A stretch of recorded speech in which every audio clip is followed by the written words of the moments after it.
What is the last mile of your commute like? That's the leg to and from centers of mass transportation and the part that slows most people down. A pain for you, but also a big concern to city planners everywhere.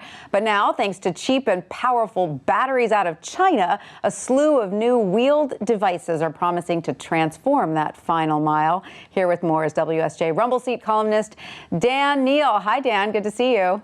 Hello. How are you? So, Dan, commuting to and from city centers is a huge global issue now, right? Especially as more and more of the jobs are found in urban areas.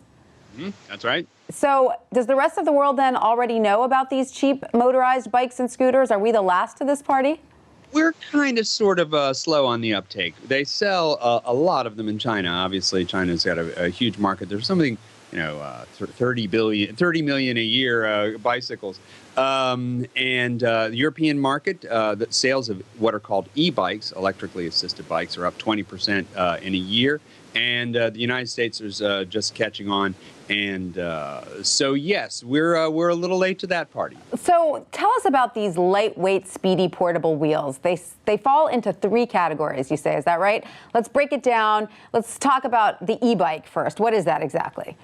Oh, well, an e-bike is a commuter bike that folds in half that has integrated high-power batteries in the frame. And some of these bikes can go, 30, 40 miles on a charge with the people pedaling. Actually, they work just like bikes. It's just a question of the regenerative braking. Anyway, it's much, much easier to get around. And you can fold them and put them on a train, typically in off-peak hours. In Tokyo, you have to fold them and put them in a bag. But in any event, this is sort of the first bash at trying to make the bicycle a train-friendly. And how much do one of these things cost?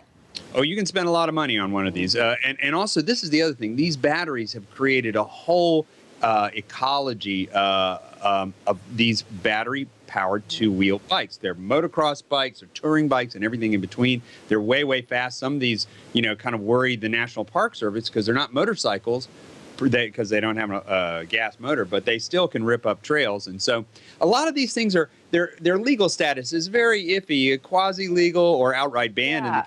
Well, I want to get to the legal status because the other category, the scooters, I'm wondering if that includes the Segway and those strange motorized things that every kid in New York City was falling off of last year. That's right. No, the hoverboards. Yeah, they took a shot there. Well, the big problem with the hoverboard is the shoddy workmanship of these aforementioned Chinese electronics and batteries.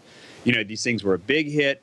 Also, Segway's gyroscopic patents on gyroscopic technology stabilization had expired, and so there was this proliferation of these devices, and they became, the top innovation of 2015, best Christmas gift, and they were not put together well. No, they were pretty darn dangerous too. I mean, they burst into flame a lot, which I think is bad for a Christmas gift. Yeah, not what you want. Now, what are some of the newest iteration of these that are safer or that you think have some potential?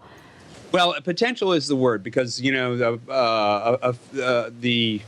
authorities don't really know what to do with these vehicles. They hate to shut these types of vehicles down completely because they do offer a potential. But there are things like there's an electric unicycle that is very big in China. It was called the Solo Wheel, and then it's been knocked off. That itself has been a huge part of the thing. There's scooters. There are scooters that go 25 miles an hour. Now, they have to be regulated, but no one really knows how to regulate them. Yeah. Oh, and one other thing. This all started with Tom Green. Remember Tom Green? The Segway guy?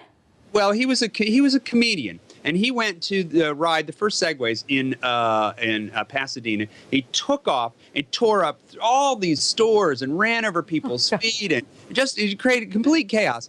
And the day after, I think Pasadena said no more of those, and that was really the beginning of the backlash against these devices in the United States. Right. So we're kind of in a gray zone there as to whether they'll be embraced. But I kind of like that scooter we just saw. I like the foldable bike.